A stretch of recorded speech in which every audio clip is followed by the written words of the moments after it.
Ça va? On dirait pas que c'est les mecs qui tiennent les bâtiments comme ça, si on est en train de t'aimer des meufs comme ça. Oh, t'es moi la bebon qui va. Je pourrais pas faire ça, moi. Pourquoi? Je vais me marier, elle va me divorcer du jour au Ah, lendemain. moi aussi, je suis marié, t'inquiète. Mais Mais là, là, je suis comme ça. c'est le jeu d'acteur. Moi, je regarde le sol. Je connais tous les carrelages du bâtiment. Un carrelage, tous les carrelages. Bah vas-y, non, fais genre, on est juste posé comme ça. On est du checker, tu vois. Vous le connaissez, la plupart de vous. Non, c'est la première fois que tu viens. La nouvelle. Alors, ils t'ont vu dans le Jamcast. C'est vrai. Ah! Donc en fait, ah, c'est vrai, c'est vrai. Et ils vont voir la vidéo avec Marvel s'ils débarquent. Eh ouais. Vous vous rappelez les personnes qui nous suivent, qui ont vu les Jamcast avec lui, mes podcasts. Najib est avec moi aujourd'hui. Et on va faire quoi? Les dorsaux. Les dorsaux.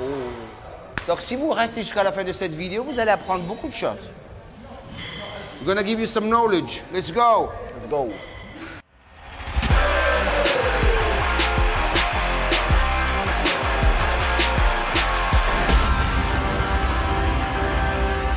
Aujourd'hui, ce que je vais faire avec Najib, c'est que le but, c'est l'éducation.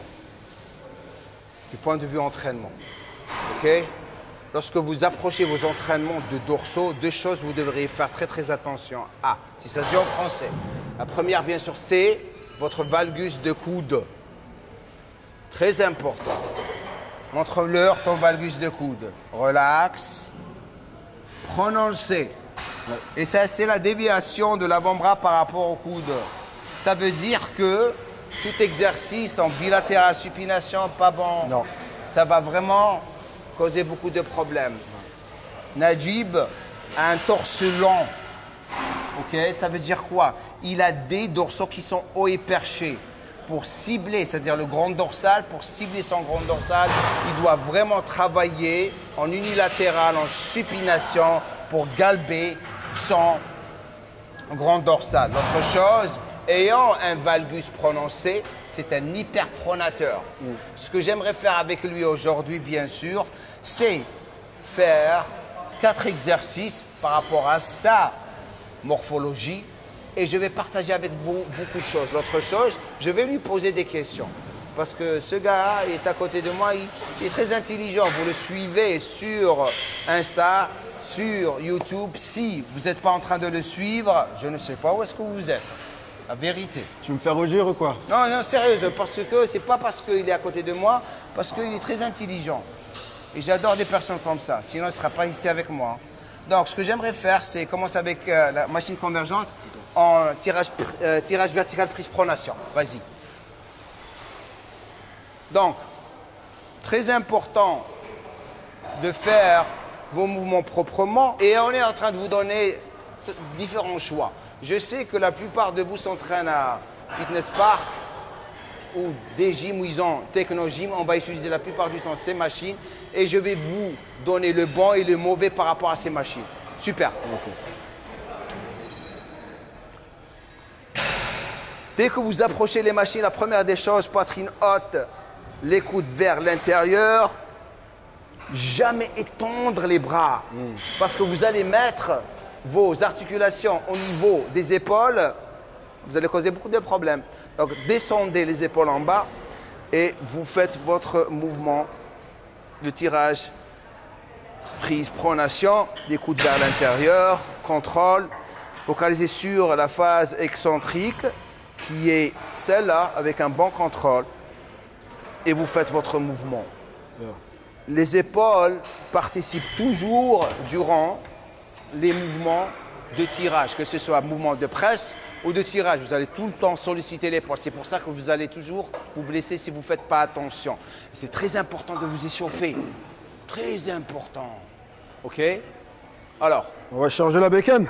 on va rajouter un petit peu de poids. Allez. Et lui, il va soulever lourd. Moi, je vais regarder, apprécier la force. Faut pas dire ça de parce que notre si maintenant Najib. je souffle pas lourd, on fait C'est foutu comment? maintenant.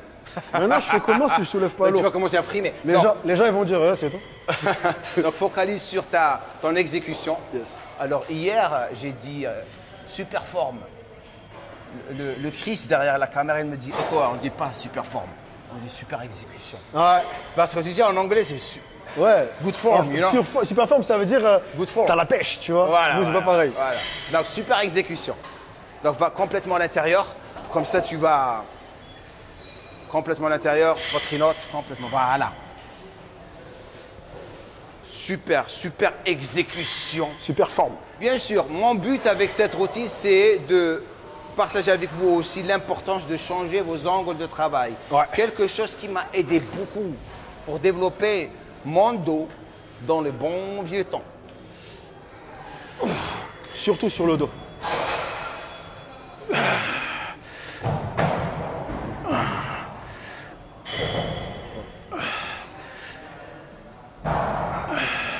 Ça va pas. Après, j'ai remarqué que tu fais un truc qui est important, c'est que tu attrapes la barre comme ça. Il y a une raison pour laquelle tu fais ça? Par rapport au poignet aussi, tu sais, parce qu'il y a beaucoup de personnes qui font ça. Ouais. Donc si tu gardes le poignet en ligne avec le coude en quelque sorte, tu peux moins de stress sur le poignet. Ouais. Il y a aussi des personnes qui font des mouvements de presse comme ça. Jamais faire des mouvements de presse comme ça. Toujours garde tes poignets tout droit et pas fléchis. Bien. Ok? Donc, l'angéline, les personnes qui ont des bras longs, des jambes longues, ils vont toujours avoir des problèmes avec leur amplitude. Donc, ça ne sert à rien de faire des tractions. Vous allez tout le temps galérer. Restez avec les machines convergentes. OK? Sa situation, regarde tes bras comme ça. Il a un tout petit peu les bras longs. Ils sont très longs mes bras, tes mains. Ouais. Non, sérieux, tu as des bras longs. Hein? Ouais, j'ai des bras longs. Et tu as un torse qui est lent. Est-ce que tu as galéré avec les tractions ou pas? Ah, je suis faible en traction. Tu n'es pas Je suis nul en traction. nul en traction. Je suis claqué aux sols en traction. Comment tu détermines qu'un bras il est long ou pas? C'est par rapport au torse.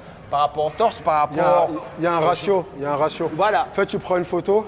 Sur la photo, tu mesures la longueur entre les épaules et le bassin. Exactement. La longueur entre les extrémités. Et tu as un ratio qui détermine si tu es longiligne ou bréviline. Exactement. Et c'est pareil pour les jambes aussi. Tu peux être longiligne des jambes. Et des fois, tu peux trouver même des personnes génétiquement, comme par exemple Franco Colombo, tu te rappelles de lui? Il est petit de taille, il a une cage thoracique ample, des fémurs longs. Waouh! Ouais. Ça, c'est Et- génétique.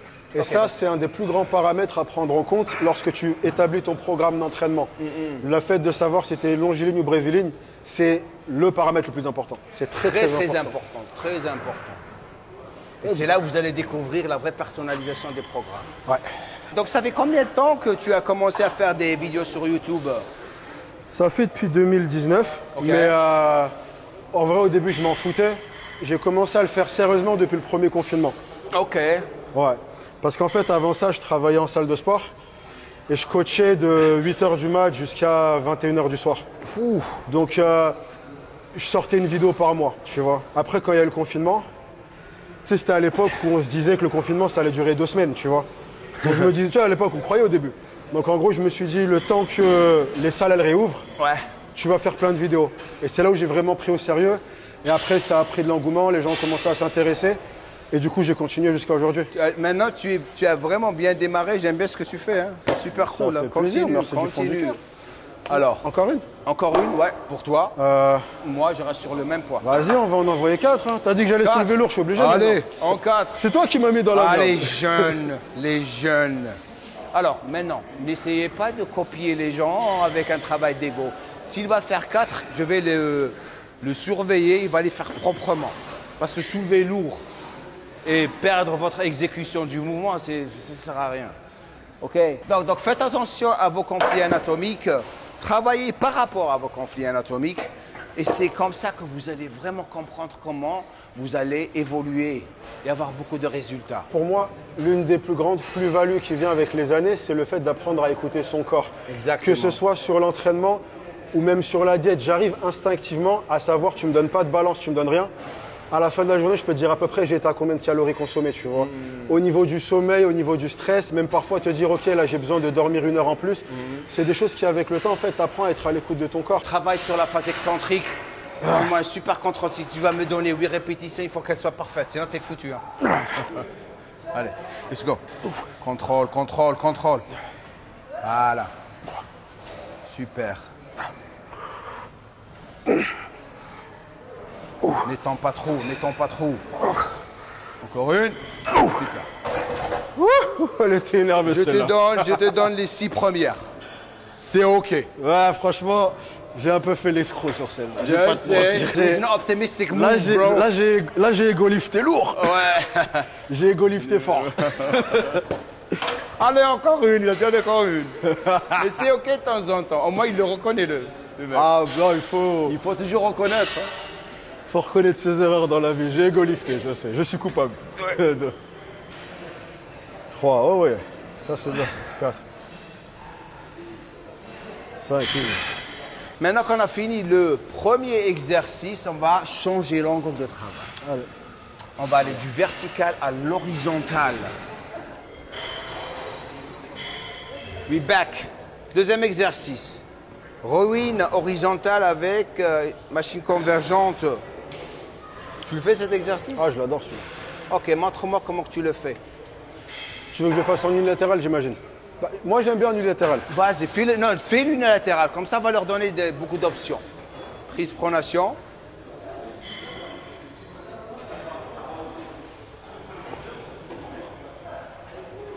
Alors, descends un tout petit peu l'épaule. Relax, relax. Voilà, voilà, voilà. Tu sais, parce que le problème avec cet exercice par rapport. Tu sais, le problème, c'est pas toi. C'est le design de la machine. La façon dont ils l'ont fabriqué. Descends l'épaule, vas-y. Ah, Voilà. comme ça, tu veux que je fasse? Voilà. Ok. Donc, prise pronation, supination neutre.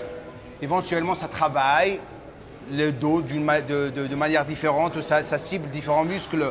Et dans cette situation, c'est le grand rang, petit rang. Ok. Super. Fais l'autre côté maintenant. Et je vais vous dire où est-ce qu'il est le problème avec cette machine. La plupart du temps, certaines machines ne sont pas faites proprement. Parce qu'ils ne prennent pas en considération l'isolation et les angles de travail et le positionnement du corps. Parce qu'il y a des personnes, comme on les dit auparavant, qui sont en longiline, brévéline. Donc le positionnement est très très important. Le siège aussi décide l'isolation et la contraction ici. OK? Donc, et comme on a dit auparavant, je crois qu'on l'a dit dans ta vidéo, que je vous encourage d'aller voir dans sa chaîne de YouTube. Je vais vous mettre le lien au-dessus de celle-là. Toute personne, enfin la plupart, lorsqu'ils commencent à s'entraîner, que ce soit dans un mouvement de tirage ou un mouvement de presse, ils engagent tout le temps le trapèze. Spécialement lorsqu'ils ont des clavicules Courte. Ouais. courtes, étroites. Qu'est-ce que je veux dire par ça? Lorsqu'ils pressent, 1. Lorsqu'ils tirent, 1. Élévation latérale, 1. C'est pour ça qu'ils ont des trapèzes surdéveloppés. Dans cette situation, ce que j'aimerais que tu fasses, Chris, regardez lorsque je positionne, je prends ma main et j'essaye de faire un tirage supination. Automatiquement, mon instinct, je vais faire ça. Ok, regarde là. Dès que je fais ça, mon coude, il est vers l'extérieur par rapport au poignet. Mon but, c'est de ramener la main vers l'intérieur. Cette barre, elle doit être un tout petit peu vers l'intérieur pour que je puisse garder mon coude vers l'intérieur pour avoir une meilleure contraction. Et la première des choses que je dois faire, c'est comme je t'avais un petit peu corrigé, c'était lorsque tu faisais ton tirage en prise pronation, c'est que tu avais remonté l'épaule par rapport à la poignée. Donc ce que je fais, c'est que je garde l'épaule en bas et je garde le coude à mes côtés et c'est ça le mouvement. Mais toute personne qui va venir ici, ils vont faire ça, regarde, ils vont faire ça parce que c'est là, ils vont faire ça.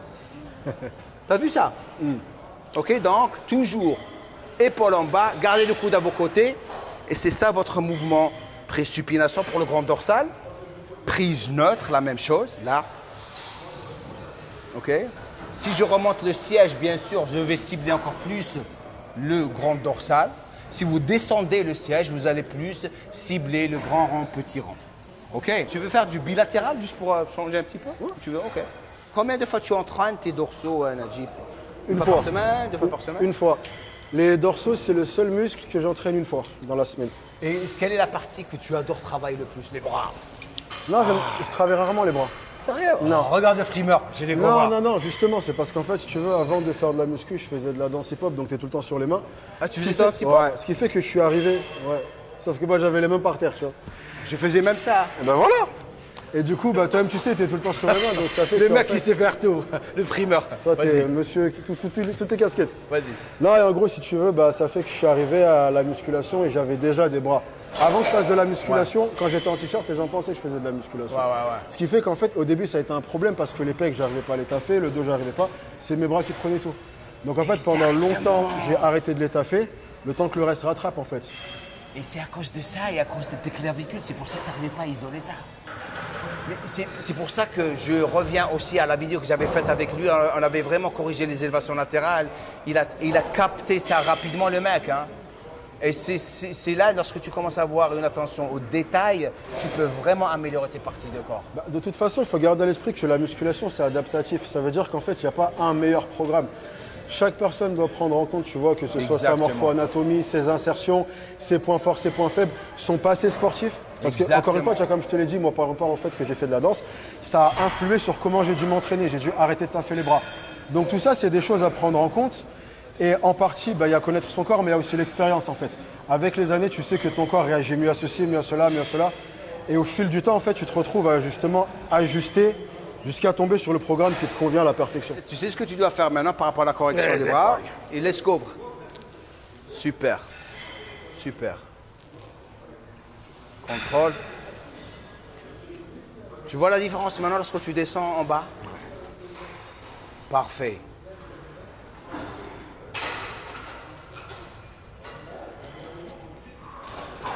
Donc, on est en train de vous montrer des techniques d'entraînement pour que vous puissiez vraiment apprendre proprement. Ça ne veut pas dire que vous allez faire tous ces exercices durant la séance. Ça, c'est le tirage ou le rowing, pardon, horizontal avec une machine convergente. On vous a montré la prise en pronation, la corrigée unilatérale. Après, on vous a montré la supination unilatérale. Il a fait pronation bilatérale. Maintenant, je vais faire neutre bilatéral, bien sûr, juste pour vous montrer le positionnement, aussi l'exercice, et vous choisissez un seul exercice. Bien sûr, si vous voulez faire du bilatéral, le positionnement de l'exercice est très très important aussi. Qu'est-ce que je veux dire par ça? Là, vous pouvez faire un tirage polyvertical ou des tractions. Après, vous pouvez venir ici, vous pouvez faire le bilatéral et vous pouvez finir avec l'unilatéral.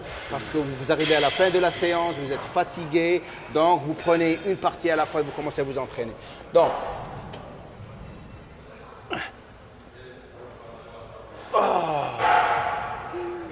le bonheur. Je n'étais pas prêt.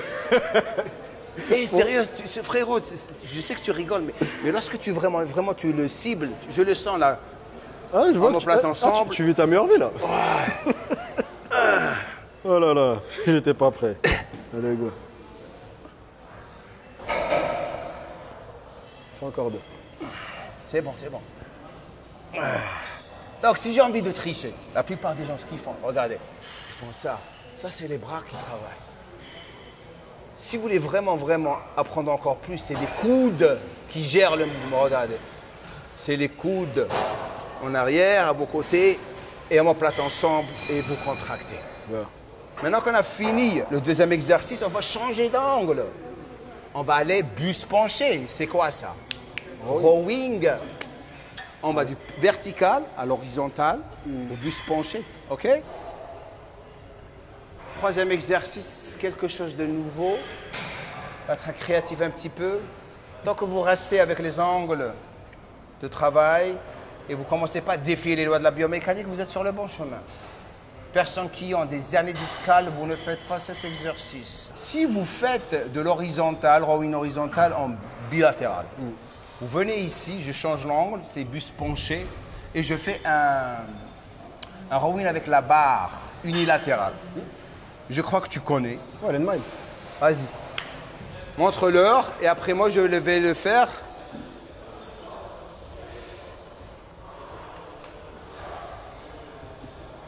Alors, n'arrondis pas trop le dos. Super, garde le coude à tes côtés. Parfait. Cet exercice, vous n'avez pas besoin de prendre trop de poids. Non, Pas besoin. ça c'est que du ressenti. Parfait.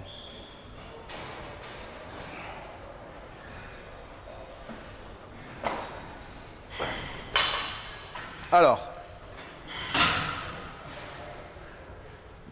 la première des choses que vous devriez faire, c'est vous positionner. OK?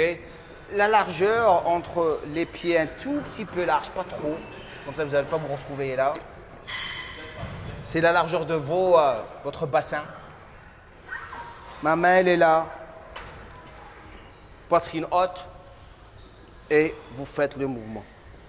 Je garde mon coude à mes côtés. Et comme Najib l'a dit, c'est un mouvement ressenti. Ne pas arrondir le dos. Là. C'est super comme exercice. Regardez comment je suis en train d'engager mon grand dorsal. Mon coude il est à mes côtés, il n'est pas vers l'extérieur. Je ne ramène pas avec le bras. Ça, ce n'est pas les choses la plupart des gens font. Où ils avancent l'épaule en avant. Toujours épaule en arrière, coude à vos côtés. OK? C'est ça tous les points de coaching.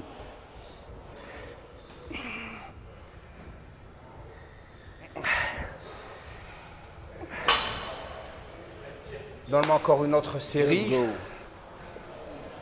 Maintenant qu'il fait sa série, je voudrais partager avec vous quelque chose de très très important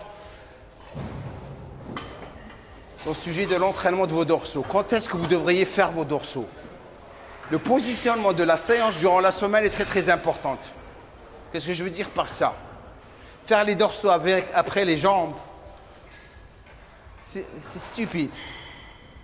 Parce que les jambes, ça demande du temps. Les jambes doivent se faire seules. Et je pousse tout le temps les gens à les faire au début de la semaine, après le week-end. Parce que ça demande du temps. Et comme vous le savez, les dorsaux vous prennent beaucoup d'énergie. Toujours les faire 3e ou 4e jour dans la semaine. Très important. Jamais les faire les dorsaux après les jambes ou faire les dorsaux et faire les jambes le lendemain matin. OK, ça c'est très important. Très important. Hein? Très important. Maintenant, avant de continuer, j'aimerais que vous me rendiez service parce que là, on est en train de se tuer pour vous donner du savoir.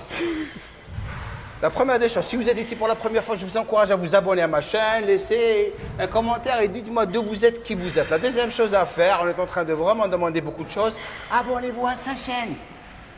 Non seulement vous allez vous marrer, mais vous allez apprendre encore de plus en plus. Franchement, je vous conseille pas, ma chaîne, elle est claquée au sol. Et la troisième chose, un j'aime serait super gentil de votre part. Ouais.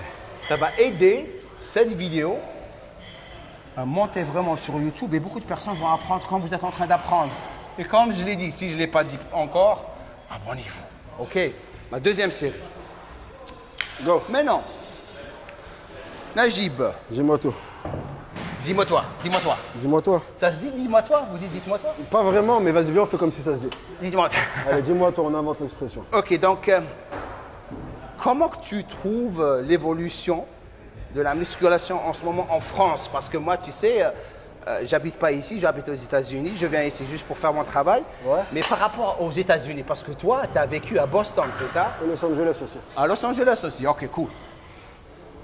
Comment que tu trouves l'évolution par rapport aux Américains ici? On rattrape le retard. On va dire que pendant de nombreuses années, tu vois, la mentalité, c'était le jour et la nuit. Là, on va dire que ça s'est réduit. La France, on commence un peu à... Bah déjà, c'est plus accepté en France que ce que ça l'était au moment où j'ai commencé. C'est moins bizarre de faire de la muscu. Parce qu'ils croient que tous les gars musclés, ils font de la gonflette, c'est ça? Oui, puis tu sais, en fait, on va dire que maintenant, vu que grâce aux réseaux sociaux, c'est pour ça que beaucoup de gens vont cracher sur les réseaux, mais les réseaux ont apporté des choses positives. Et la chose positive que les réseaux ont apporté, c'est qu'ils ont fait prendre conscience à des gens qui ne sont pas de ce milieu ce qu'est la musculation. Donc il y a moins d'idées reçues. Il y a moins de « ah, quand tu vas t'arrêter, ça va devenir du gras ». Tu sais, les trucs qu'on croyait avant, les gens commencent à être de plus en plus informés et c'est de moins en moins, c'est plus accepté socialement la musculation. Ouais. Et ça, pour moi, c'est un gros point qu'on peut accorder au réseau. Tu vois, et je trouve que c'est top qu'en France, justement, on arrive à ça. Parce que oui, il y a, même avant que je commence, il y a 15 ans, en France, tu faisais de la musculation, tu étais bizarre. Tu vois, donc, Et les gens commencent à s'éduquer, c'est la nouvelle génération, Ouais. et comme tu le sais, avec les réseaux. Et je trouve que c'est une super chose parce que Non, c'est ça top. aide beaucoup les gens à ne pas faire des cons. OK? Ce qui est bien aussi, ouais, c'est que maintenant, l'information, elle est beaucoup plus accessible. Ouais. Ça veut dire que quelqu'un qui veut apprendre la musculation, va avoir beaucoup plus de ressources comparé à quand moi j'ai commencé juste avant Instagram. Il y avait soit des forums, soit des magazines, Flex Magazine. T'apprenais comme ça, tu vois. Maintenant, c'est vrai que c'est beaucoup plus facile. Il y a beaucoup plus de merde aussi. Donc il faut apprendre plus de merde que de, bon. Donc il faut apprendre à faire le tri. Mais si tu creuses et que tu trouves les bonnes sources, c'est beaucoup plus simple maintenant d'avoir les infos. Comment tu fais le tri? Là est la question. Comment savoir si l'information devant toi est bonne ou mauvaise? Bah, tu la vérifies. Maintenant, tu vas sur PubMed, il y a des sites qui publient beaucoup de... Où là, c'est l'aspect plus théorique. Ouais, après, il y a un aspect technique à prendre en compte. Par exemple, il y a des choses qui sont vraies, mais qui sont expliquées par aucune étude. Donc, comment est-ce que tu fais le différentiel entre le vrai et le faux? Déjà, quand des gens te donnent une information, la première chose que je dis, quand quelqu'un te donne une info, demande-lui de la justifier. Exactement. Le mec, il te dit, il faut... Ok, pourquoi? S'il n'est pas capable de t'expliquer, déjà là, on a un « ah », tu vois. Donc déjà, à la base, demande l'explication. Une fois qu'il t'a expliqué la chose, eh ben avec cette explication, toi, tu peux aller faire tes recherches. Google.com, tape ce qu'il t'a dit, vérifie. Ouais. Mais voilà, pour moi, ça devrait être un réflexe presque automatique. On te donne une info, ok, pourquoi? Ça devrait être le premier réflexe. C'est toujours pourquoi. S'il n'arrive pas à répondre, cassez-vous. Voilà, ça Cassez-vous. devrait être, quand on vous donne un conseil, la première réponse qui sort de votre bouche, comment est-ce que tu l'expliques? Oui, alors tu sais, le soir, il faut manger léger. Pourquoi? Explique-moi par quel procès. Tu vois ce que je veux dire? Et en ayant cet état d'esprit, tu apprends très vite. Tu vois? Super, super astuce et super conseil. Vas-y. Donc, on va finir avec des extensions du tronc pour travailler les recteurs du rachis.